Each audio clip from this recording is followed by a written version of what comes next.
And now, the season finale of The Diary.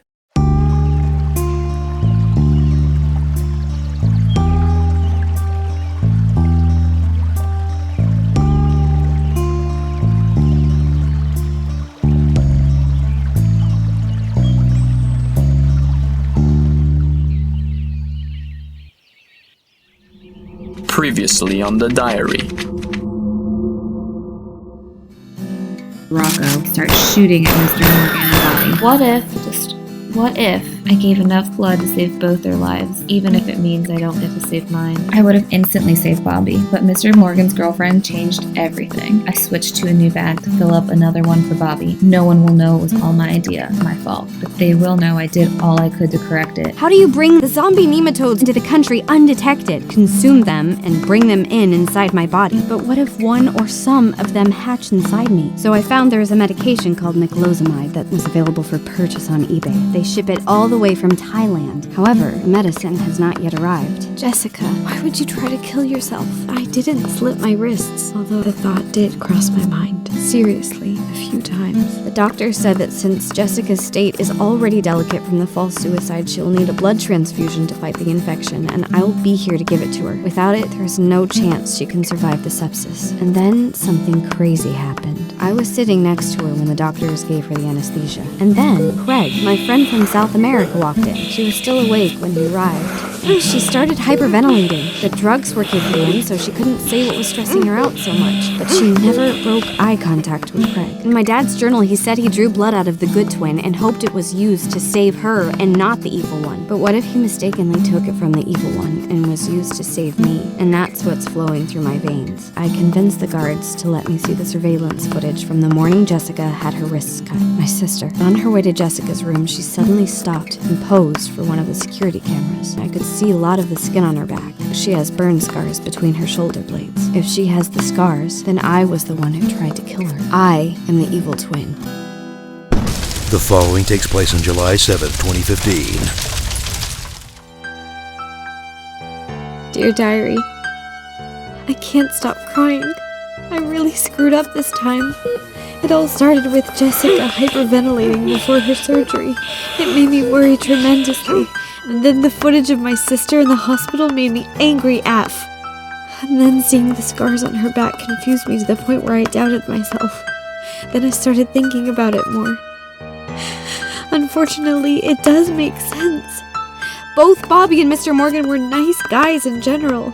Both took blood directly from me, and then a few months later, Bobby started a crime club, and Mr. Morgan, had he not been stopped by Rocco, who knows what he would have ended up doing, but he was certainly changing too.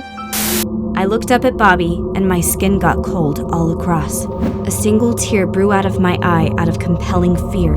In my heart, right then and there, I knew Bobby was Mystery Man. She started talking about Mr. Morgan. In her drunkenness, she confessed that he was changing. He started mistreating everyone, bursting out in anger for no apparent reason, became verbally abusive and violent. What could have caused that change in him? Did he just break bad all of a sudden? I, on the other hand, took blood from the one my dad stored from the good twin. And for the next month, I was mellow and passive. Although Pukey Face has been making my heart grow bigger, I fear the only accomplishment so far has been to show me how little it actually is. Why can't I catch a break? I haven't done anything psychotic this time around. But now the effects on both Bobby and me are wearing off. I'm going back to being my despicable self, and Bobby is back to being that wimpy Hitler wannabe kid he was before. I don't feel the same way I did when I started it. I feel like such a fraud. When I looked up at Bobby, he was bawling his eyes out, and then he just ran away. Which leads me to Jessica. If I give her my blood, I will pass on to her whatever evil blood DNA virus thingy I possess. Diary, she will lose that innocently bold charm that makes her Jessica. She could do unspeakable things and ruin her life. She could regret ever knowing me, and possibly hate me forever. Well, what's the alternative? According to the doctors, this is it for her. Last chance. She will not survive her sepsis without my help, so... Should I let her die? She did admit to considering it as an option herself. Does that mean she would be okay with whichever decision I make? I can't really consult her anymore now. In fact, I have no time to make up my mind. I either let Jessica, my best friend, die a hero, or let her live long enough to see her become the villain.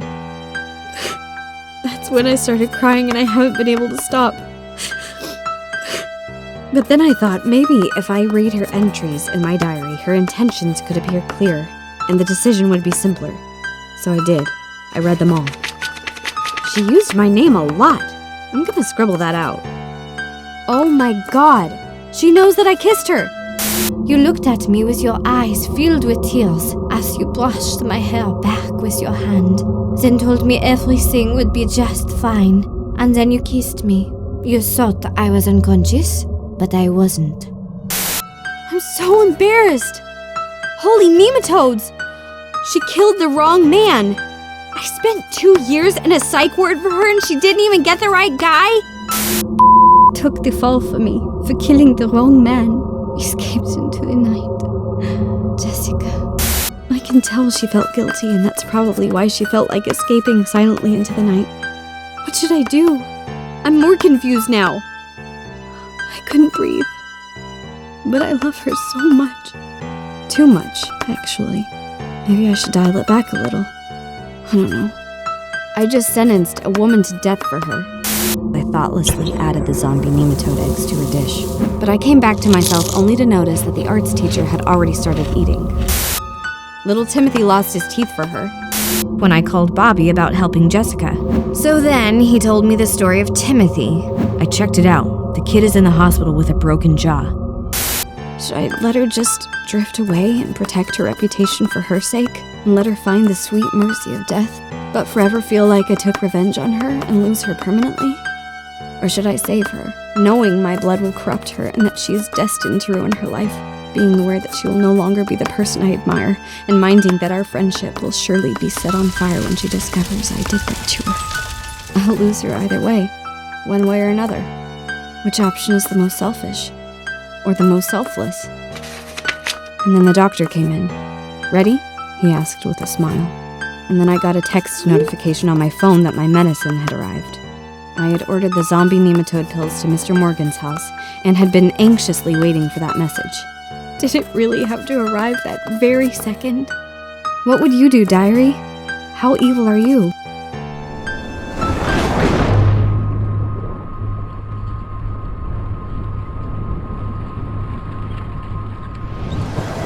I stayed, and I gave blood to help save the life of my best friend forever. I stared at the needle sucking the blood out of my arm, reminiscing about us. This one time, the summer after we first met, I went to a camp at a whitewater area where the main activity was kayaking. Jessica came to visit me, just to tell me about her new kitten, but she didn't have permission to be there, so I had to sneak out to meet her. We met by the river. Suddenly, we started hearing screams. Apparently some girls were kayaking, and one of the boys threw a rock at a hornet's nest that was hanging by a branch of the stream. It fell into one of the kayaks that was passing under, and the hornets attacked that girl. Jessica and I witnessed the attack. Or so I thought, because Jessica had jumped in the river and did everything she could to bring that girl back to the shore despite the swarm of hornets attacking her too. She saved her life. But when I asked her about it, she just said, "What? That girl still owes me money." At the time, I just went, "Oh." In hindsight, I don't think she even knew her at all. She was just trying to avoid the attention. She's just that type of compassionate, badass, beautiful human being. And Jessica will recuperate, but that's not the Jessica that will make it out of the OR. And the tears poured out stronger than before. I immediately left to pick up my medicine, only to find I was too late. The delivery box was there, but it had been opened by somebody else. Someone else took my medicine. The box wasn't empty, though. There was a pack of tampons in it. What the hell? Oh no. I turned pale. My face felt like the skin was melting off the bones. In my heart, I felt crushed and started weeping uncontrollably, putting the pieces of the puzzle together as it seems from the contents of this box that someone may have intentionally caused Jessica's toxic shock with one of this. Jessica's condition is getting worse. The doctor's first question to me was about her feminine products. I'm pretty sure she doesn't use tampons. This infection is very serious. She could die. My thoughts were interrupted by the sound of the screeching tires of a car fleeing the scene.